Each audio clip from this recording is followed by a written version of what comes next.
नमस्कार दोस्तों, एक बार फिर से आपका तहे दिल से स्वागत है हमारे प्रोग्राम विद चांद मुखर्जी में। जैसा कि आप जानते हैं कि हम आपके लिए लेकर आते हैं हर बार किसी ऐसे इंसान को, किसी ऐसे शख्सियत को जिन्होंने अपनी ज़िंदगी में अपना कोई मकाम बनाया है, अपनी ज़िंदगी में रहते हुए अपने बलबूते पर। और ऐसी ही एक शख्सियत, एक ऐसी पर्सनालिटी, ऐसी खूबसूरत पर्सनालिटी आज हमारे साथ है जिनका नाम है तारिक खान। और तारिक खान साहब से हम कहेंगे कि सर आप प्लीज़ आएँ और हमारे प्रोग्राम में शामिल हो जाएं। Thank you. नमस्ते सर। नमस्कार। कैसे हैं आप? बढ़िया। तो सर हम आपसे जानना चाहेंगे कि आप 16 साल से मुंबई में हैं और आप लखनऊ के रहने वाले हैं। तो एक लखनऊ का बंदा, सीधा साधा सा गांव का छोरा लखनऊ को तो गांव कहा जाता है मुंबई में, तो कैसे वहां जाके आपने खुद को एस्टैब्लिश कर लिया? देखिए, ऐसा है कि काफ़ी लोग मुंबई जाते हैं, अपनी किस्मत आजमाते हैं। तो मैं भी 16 साल पहले गया था और काफ़ी धक्के खाए वहाँ पर और काफ़ी स्ट्रगल किया वहाँ पर। तो इत्तेफाक से मेरी मुलाकात सोनू सूद से हुई। उस दौरान वो मूवी कर रहे थे, शूटर कर रहे थे। उनके डायरेक्टर थे रॉबिन घाई। तो वहाँ से उन्हें थोड़ी बहुत मेरी हेल्प की और वहाँ से सिलसिला आज तक चलता आ रहा है। अच्छा जी। तो सोनू सूद जैसी बड़ी शख्सियत के साथ आपकी मुलाकात हो गई, तो ये भी किस्मत की ही बात मानी जाएगी। तो ये कहना चाहिए किस्मत बहुत मायने रखता है मीडिया लाइन में, है ना? क्योंकि आपका क्या थिएटर बैकग्राउंड रहा है? नहीं, मेरा कोई भी थिएटर बैकग्राउंड नहीं रहा है। मेरे गुरुजी थे पीडी वर्मा, प्रयाग दत्त वर्मा। अब वो नहीं रहे हैं, वो देहांत हो गया। कुछ उनसे मैंने कुछ सीखा है कि भाई डायलॉग डिलीवरी कैसे बोलते हैं, कैसे काम किया जाता है, कैसी बॉडी लैंग्वेज आपकी होनी चाहिए, कैसे आप मिलते हैं, है ना, कैसे मिला जाता है, ये सब। तो क्या आपको लगता है कि आपकी जो इतनी खूबसूरत दमदार पर्सनालिटी है, इस वजह से आपको काम मिलने लगा, या आपकी एक्टिंग का भी कुछ इसमें हाथ है? नहीं, देखिए, पहली बात तो अगर फिल्म इंडस्ट्री में आप हैं, पहली बात तो आपके अंदर पेशेंस होना बहुत ज़रूरी है। अगर पेशेंस है तो आपके अंदर, तो आप आगे काम कर सकते हैं। जी। तो ये बताइए कि जो आपका पहला सीरियल कौन सा था और कैसे आपको वो मिला? देखिए, इत्तेफाक से क्या है कि मैं स्ट्रगल कर रहा था, तो बालाजी प्रोडक्शन है। हाँ। तो उसमें मैं गया तो मुझे वहाँ पे एक ऑफ़र आया कसौटी ज़िंदगी का। अच्छा। तो उसमें कोई ख़ास रोल नहीं था, ठीक ठाक रोल था। फिर वहाँ से सिलसिला शुरू हुआ तो मुझे जो पहचान बनी वो उतरन सीरियल था मेरा। अच्छा। उसमें नेगेटिव रोल मैंने किया। वहाँ से वो सिलसिला चलता रहा। अच्छा, आपको लगता है कि जो एक्टर्स होते हैं वो ना कुछ स्पेशल होते हैं? क्योंकि हमने आपको टीवी में देखा, उसमें आप बिल्कुल अलग लगते हैं, सामने से देखा आपकी शख्सियत ही बिल्कुल अलग लगती है। तो आपको लगता है कि एक्टर्स में कोई खास बात होती है? हाँ, मेन होता है कि गेटअप होता है। मेन तो गेटअप ही होता है, कैसे क्या आपको वो रोल मिल रहा है, किस गेटअप में आपको रखना है, ये भी होता है। आप अगर व्यक्तिगत ज़िंदगी में ऐसे आप रहते हो और आप जब फिल्म लाइन में जाते हो तो कुछ ना कुछ गेटअप चेंज ही होता है।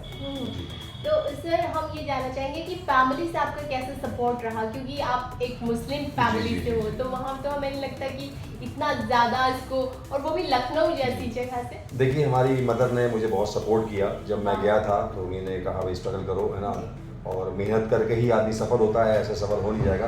तो हमने भी उनकी बात मानी और पीछे नहीं हटे और आज तक मैं उस चीज़ को, जो सिलसिला है वो जारी है। जी। तो कौन कौन से जो लीड आपने सीरियल्स किए उनके नाम बताएं? देखिए, मैंने उतरन सीरियल किया, फिर उसके बाद अपना पवित्र रिश्ता किया, ना ना ये देश लाडो किया, अगले जन्म मोए बेटिया ने की, जो फुलवा, ये रिश्ता क्या कहलाता है, एक बूंद इश्क, लब का इंतज़ार, CID, आहट, क्राइम पेट्रोल वगैरह वगैरह। वाओ, इतना ढेर सारा काम किया है, और ऊपर वाले से हमारी दुआ है कि आप और भी बहुत सारा काम करो और बहुत तरक्की करो अपनी लाइफ में। तो क्योंकि हम लोगों ने तो मतलब जो हम लोग आम जनता है, हम लोगों ने इंडस्ट्री के लोगों को मैगजीन्स के जरिए या फिर सोशल मीडिया के जरिए जाना है, तो क्या वो सच है? बहुत सारी चीज़ें होती हैं जो सच नहीं होती हैं। मैगजीन बिकती है, वो क्यों बिकती है? एंटरटेनमेंट के लिए। कुछ चीज़ें सही होती हैं, कुछ चीज़ें गलत होती हैं। तो हम जो दिखाते हैं जब किसी चीज़ को, तो व्यक्तिगत में कुछ और होता है वो। अच्छा। जी।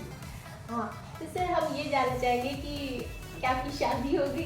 जी, अब इत्तेफाक से शादी नहीं हुई कि मैंने टाइम निकल गया, वैसे तो इरादा है करने का। हाँ। जी।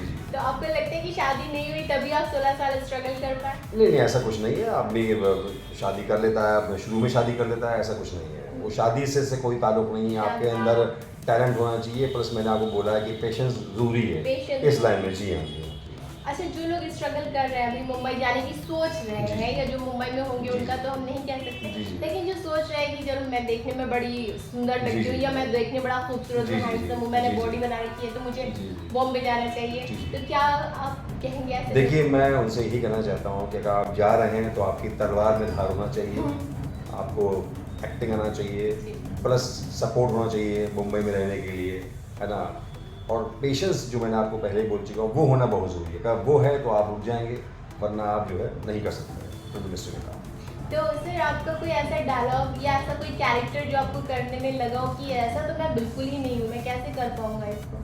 हाँ, मेरा एक था सावधान इंडिया में था, एक रोल था जिसमें मैं बाप बना और बेटा मेरा ख़त्म हो जाता है जी। मेरी बीवी की वजह से, तो वो थोड़ा सा था मगर बट किया मैंने उसको, निभाया उसको और लोगों ने पसंद भी किया उस चीज़ को, है ना? काफ़ी वो अप्रिशिएट हुआ वो मुझे उससे फिर मुझे काफ़ी रोल मिले, सावधान में लीड रोल भी मिला, इंस्पेक्टर का भी रोल मिला, है ना? काफ़ी अच्छा रहा मेरे लिए। जी, वो डायलॉग हम आपसे ज़रूर सुनना चाहेंगे। तो हमारा बेटा है 5-6 साल का है, जो कि मिड डे मील जो होता है वहाँ का खाना खाता है तो उसका पॉइजन होता है, फूड पॉइजन हो जाता है। सर हम आपसे ये जानना चाहेंगे, जैसे हम लोग देखते हैं कि फिल्म इंडस्ट्री में लोग बॉडी बनाने के लिए जिम जाते हैं, बहुत ये डाइट फॉलो करते हैं, ये नहीं खाते ये खाते हैं, क्या आप करते हो ये सब फॉलो? जी, बिल्कुल नहीं करते। बिल्कुल नहीं करते। तो फिर आपको कैसे पूरा फिगर मेंटेन नहीं है? नहीं, वॉक करिए, आप सुबह वॉक करिए, अपना लोगों से मिलिए, है ना? अब क्या होता है, आप घर में बैठे रहेंगे, जब आप स्ट्रगल करते हैं तो आपको दौड़ना पड़ता है, उसी दौड़ने में आपकी एनर्जी निकल जाती है पूरी, हाँ। भाई आपको वैसे ही आपको शूटिंग कर पसीना निकलता है, तो आदमी मेंटेन यूँ ही रहता है वो। जी। तो फिल्म इंडस्ट्री में कोई ऐसा इंसान जिसको देख के आपको लगता है कि मेरा टारगेट वो है, मैं वहाँ तक पहुँचना जी, चाहती मेरा कोई टारगेट नहीं है, मैं स्ट्रगल कर रहा हूँ और मैं चाहूँगा एक कैरेक्टर आर्टिस्ट बनूँ आगे जाकर, टारगेट मेरा कोई नहीं है। जी, हमारे दर्शकों को आप कुछ बोलना चाहेंगे, कुछ ऐसी बात? भाई मैं यही कहूँगा कि मेरे लिए दुआ करिए और मैं ऐसे काम करता रहूँ और आपके सामने आता रहूँ और आपको हँसाता रहूँ और बस यही कहूँगा। थैंक यू सर, बहुत बहुत शुक्रिया कि आपने इतना वक्त दिया हम Thank लोगों you. को। और दोस्तों आपसे फिर मुलाकात होगी किसी और शख्सियत के साथ, किसी ऐसी पर्सनालिटी के साथ जिन्होंने अपनी ज़िंदगी में अपने बलबूते पर कोई मकाम बनाया है। तो आपसे फिर मुलाकात होगी, तब तक आप जुड़े रहिए हमारे चैनल के साथ, चांद द प्रिंसेस के साथ, विद चांद मुखर्जी में। नमस्कार।